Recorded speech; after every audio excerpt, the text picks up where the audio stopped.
Une si petite graine de Eric Carle.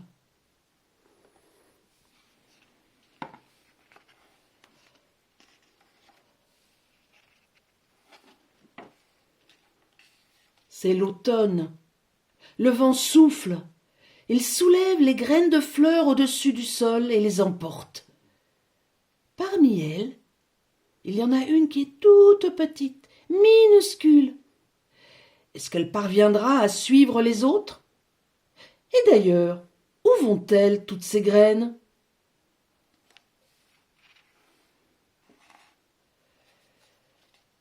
Une graine vole plus haut que les autres. Elle monte, plus haut, si haut qu'elle se brûle aux rayons du soleil.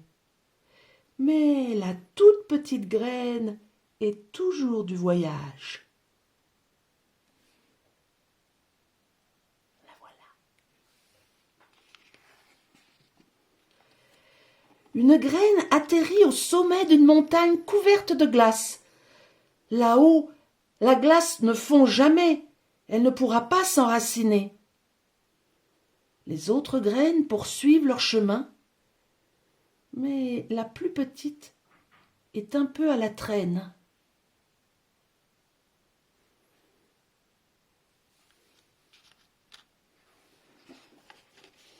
Les graines traversent l'océan. Une graine tombe à l'eau et coule.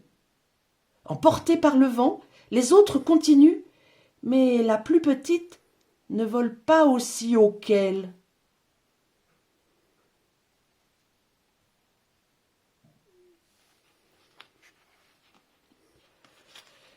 Une graine se pose au milieu du désert. Il y fait chaud et sec. Elle ne pourra pas pousser. La toute petite graine vole à presque à ras du sol, maintenant, mais le vent continue à l'entraîner.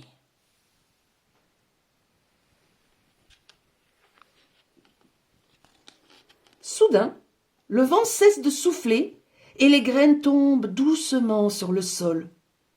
Un oiseau arrive et picore une graine, mais pas la toute petite.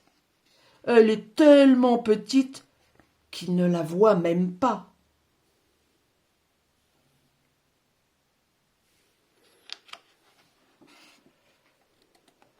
Pendant l'hiver, les graines se reposent de leur long voyage.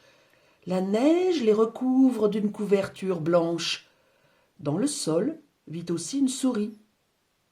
Comme elle a faim, elle grignote une graine pour son repas.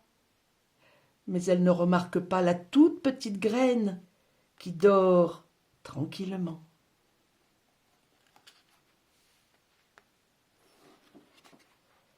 Puis le printemps arrive, les graines gonflent, s'arrondissent et enfin elles s'ouvrent. À partir de ce moment-là, ce ne sont plus des graines, ce sont des plantes. D'abord, elles plongent leurs racines dans le sol. Puis leur tige sort de terre, leurs feuilles se déplient et elles commencent à grandir. Mais il y en a une qui pousse beaucoup plus vite que les autres. C'est une mauvaise herbe.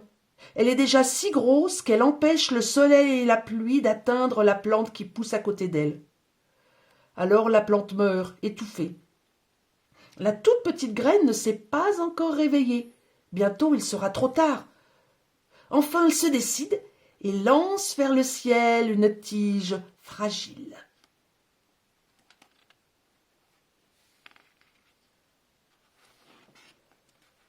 Le retour du soleil invite les enfants à reprendre leur jeu au jardin. Eux aussi attendaient le printemps. Un enfant se met à courir. Il n'a pas vu les jeunes plantes et oh, il en a cassé une. Celle-là ne grandira plus.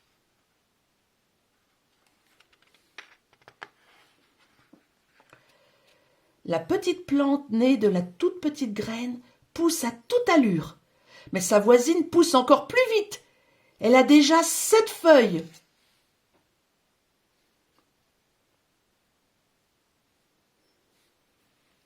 Bientôt, un bouton se forme, puis une fleur. Mais qu'est-ce qui se passe? D'abord, il y a un bruit de pas, puis une ombre s'étend sur les 2 plantes. Une main s'avance et brise la tige de la fleur. Un garçon l'accueillit pour son ami.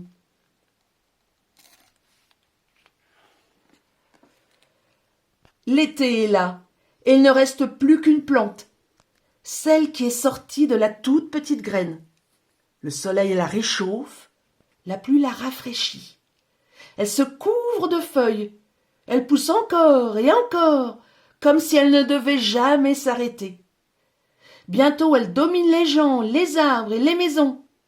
Au sommet de sa tige, une fleur s'ouvre, si grande qu'on vient de partout pour l'admirer.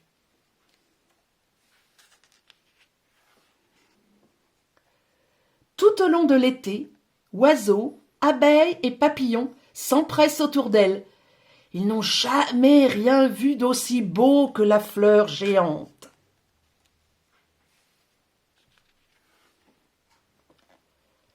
Puis l'automne revient, les jours raccourcissent, les soirées fraîchissent, et le vent, en soufflant, arrache les feuilles jaunes et rouges. Des pétales se détachent de la fleur et se mêlent au balai tourbillonnant des feuilles.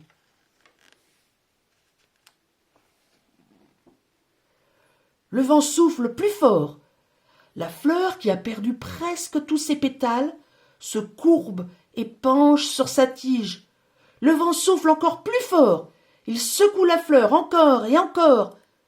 Alors, du cœur de la fleur, un tas de petites graines se détachent que le vent emporte aussitôt.